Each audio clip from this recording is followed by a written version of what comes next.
Oke, bismillahirrahmanirrahim. Assalamualaikum warahmatullahi wabarakatuh. Yang pertama, saya ucapkan selamat datang kepada mahasiswa baru jurusan Pendidikan Sejarah angkatan 2020. Semoga tetap semangat dan tetap senang bergembira dalam mengikuti kegiatan Ombus di tahun 2020 ini. Walaupun dengan segala keterbatasan dan juga segala kekurangan, itu tidak menjadi halangan buat kita tetap menimba ilmu dalam proses adaptasi di kampus Universitas Siliwangi tercinta ini.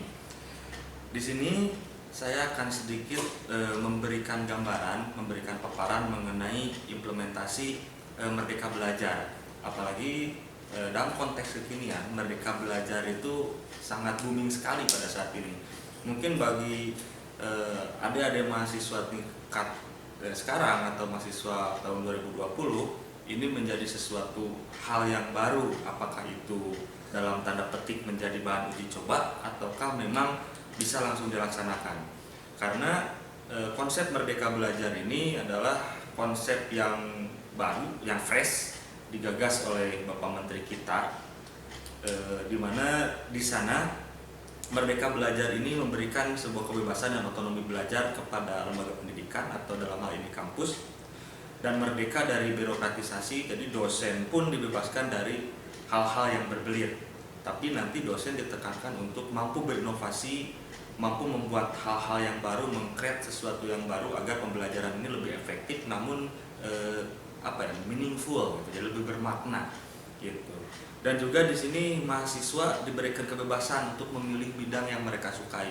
Nah, nanti kita akan ngobrol lebih jauh, walaupun dalam hal ini kesempatannya terbatas. Nanti kita bisa ngobrol sharing lebih dekat antara dosen dan mahasiswa mengenai Merdeka Belajar.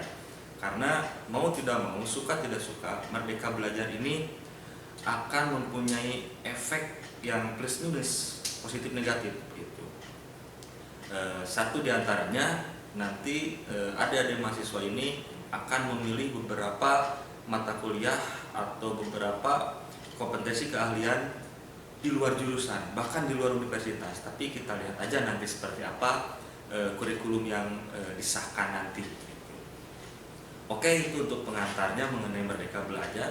Terus yang kedua, tujuan Merdeka Belajar atau dalam hal ini konteksnya kampus Merdeka itu apa sih sebetulnya? Nah, di sini sebetulnya saya udah bikin slide buat adik-adik sekalian gitu, tapi berhubung kita belum sempat ketemu langsung, jadi langsung pemaparan melalui video aja ya.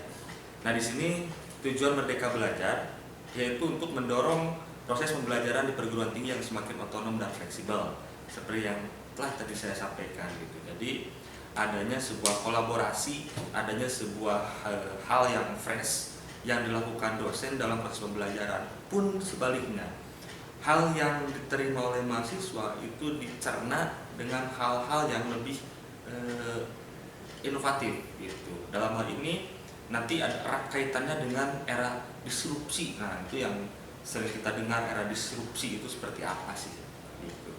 Nah, terus yang selanjutnya menciptakan kultur belajar yang inovatif, tidak mengekang dan sesuai dengan kebutuhan mahasiswa. Nah, saya memberikan gambaran sedikit mengenai konsep pembelajaran di jurusan Pendidikan Sejarah, karena kalau kita sering bertanya atau mungkin kalian nanti ditanya kenapa sih milih jurusan sejarah, apa itu bosen, apa enggak bosen gitu, mengenang masa lampau seolah-olah nggak move on gitu ya. Bukan seperti itu, justru belajar sejarah itu belajar makna dari kata setia. Nah, itu ya, setia aja, tetap menghargai hal-hal yang telah lampau itu. Nah, di sini konteksnya atau implementasi dari Merdeka Belajar di jurusan Pendidikan Sejarah dalam hal ini, mahasiswa tidak lagi melulu hanya membaca buku, karena bosen lah. Saya yakin kalian bosen membaca buku-buku seperti ini, apalagi buku-buku yang tebalnya alaihim seperti ini. Saya rasa kalian belum udah males gitu, ngapain gitu ya. Karena biasanya yang baca-baca itu membosankan. Nah, terus juga banyak hal-hal yang dikaitkan tentang pembelajaran sejarah. Katanya pembelajaran sejarah itu membosankan gitu. Alasan-alasan klasik sebetulnya itu adalah sesuatu yang tidak baik ngobrolin atau suudon membosankan. Kata siapa membosankan? Kan balik lagi ke yang mengajarnya ya. Mungkin kalau yang mengajarnya membosankan, jadinya situasi kelas pun membosankan. Tapi ketika pengajar atau yang memberikan materi itu menyenangkan, asik, itu tentunya juga membuat situasi kelas ramai dan asik. Nah, di sini ada kultur belajar inovatif. Nah, di jurusan kita, jurusan pendidikan sejarah, sedang dikembangkan pola pembelajaran blended learning. Mudah-mudahan itu bisa terrealisasi di semester sekarang. Yaitu pola pembelajaran yang 70% harusnya 70% itu tatap muka dan 30% itu polanya project ataupun e-learning, pembelajaran melalui online seperti ini. Gitu. Itu bentuk dari sebuah hal yang inovatif. Nah, terus selanjutnya di sini mengenai kebijakan kampus merdeka.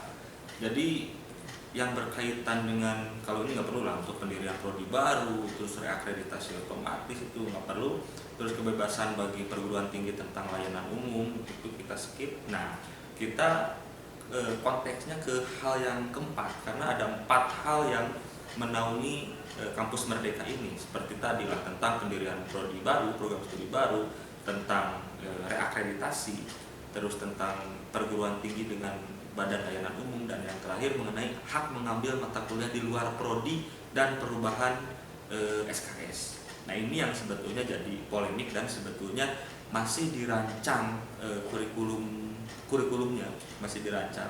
Apakah kita akan langsung running ya melaksanakan konsep merdeka belajar ini. Nah, di sini kalau kita lihat konsepannya berkaitan dengan hak mengambil mata kuliah di luar prodi. Jadi kurang lebih ada sekitar 40 SKS atau 2 semester yang mengharuskan mahasiswa itu mengambil mata kuliah atau kompetensi di luar jurusannya. Gitu.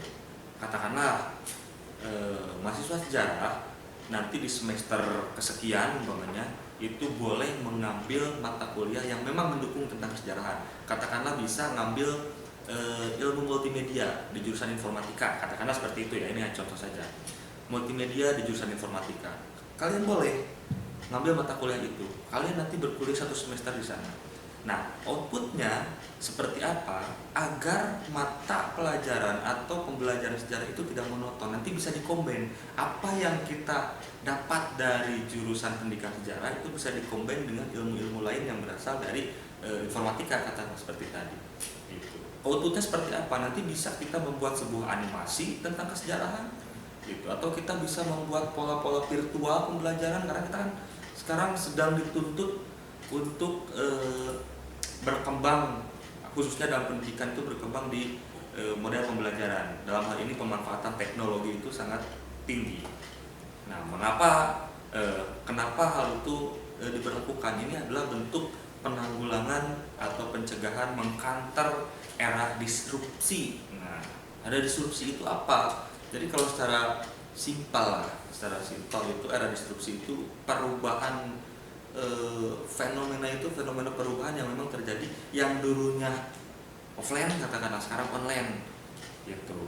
Nah, itu pola perubahan yang memang nyata terjadi pada saat itu, dan hal itu sebetulnya sudah diprediksi oleh para ahli gitu. Jadi bahkan menurut Clayton M. Christensen dalam bukunya yang berjudul The Innovator Dilemma tahun 1997 mengatakan bahwa era disrupsi itu bakal ada dan bakal terjadi. Pola disrupsi seperti apa? Jadi pola disrupsi yang menggeser pola hidup masyarakat, aktivitas masyarakat yang awalnya dilakukan di dunia nyata beralih ke dunia maya gitu. Nah, itu gambaran secara umum menurut ahli. Nah, dalam hal ini konteksnya dalam pembelajaran sejarah, belajar di sejarah sekarang tidak lagi melulu baca buku, tidak lagi ceramah, tidak lagi diskusi, tapi kita sudah beranjak ke ranah-ranah penggunaan platform era digital gitu, termasuk pembelajaran. Mungkin nanti ada mahasiswa baru akan mulai diperkenalkan dengan pembelajaran menggunakan Google Meet, Zoom, Cisco Webex dan lain sebagainya sejenisnya. Mungkin juga nanti akan diperkenalkan atau belajar melalui pola podcast, screen-o-matic dan lain sebagainya, banyak sekali. Nah, itu yang harus kita persiapkan. Nah, di sini ada 3 tantangan dari pola pembelajaran sejarah di era disrupsi, di era perubahan teknologi saat ini. Yang diantaranya terkait dengan kurikulum, tadi telah dikatakan. Nanti angkatan kalian itu entahlah menjadi kunci percobaan atau bukan, angkatan kalian itu nanti akan diterapkan pola merdeka belajar gitu, dimana kalian akan mengambil 40 SKS kurang lebih itu di luar jurusannya, itu kurikulum. Terus yang kedua, tantangannya dalam pola pembelajaran tidak lagi harus tekstual seperti ini, tidak lagi harus membaca buku, tidak lagi harus ceramah di kelas, tapi kita akan kolaboratif antara dosen dan mahasiswa menggunakan pola platform tertentu. Bahkan lebih jauhnya menggunakan pola pembelajaran blended learning. Gitu. Nanti kalian bisa membaca, nanti menggali apa itu blended learning. Gitu. Nanti bisa bertanya dengan kakak tetehnya, ya. Jadi biar kakak tetehnya yang membimbing kalian itu juga sambil belajar juga paham blended learning itu seperti apa. Gitu. Dan yang ketiga ada assessment tentang penilaian. Nah, pola penilaian tentang apa atau untuk apa? Pola penilaian tentang kurikulum yang dilaksanakan. Apakah ini baik dilaksanakan? Apakah bisa berlanjut atau tidak? Khususnya di pembelajaran atau pendidikan sejarah, ini memang sesuatu yang agak sesuatu yang agak baru. Karena biasanya untuk belajar sejarah itu omong kosong kalau kita tidak langsung studi lapangan, katakanlah seperti itu. Tapi dengan pola seperti ini, studi lapangan, kunjungan langsung, praktikum langsung, itu kadang-kadang menjadi susah karena social distancing dan sebagainya. Tapi hal itu bukan menjadi penghalang atau penghambat, karena kita bisa memanfaatkan media teknologi. Banyak sekali platform yang menyediakan tentang lawatan virtual atau lawatan museum, virtual museum dan lain sebagainya. Itu bisa kita akses, kita unduh semaksimal mungkin, seoptimal mungkin.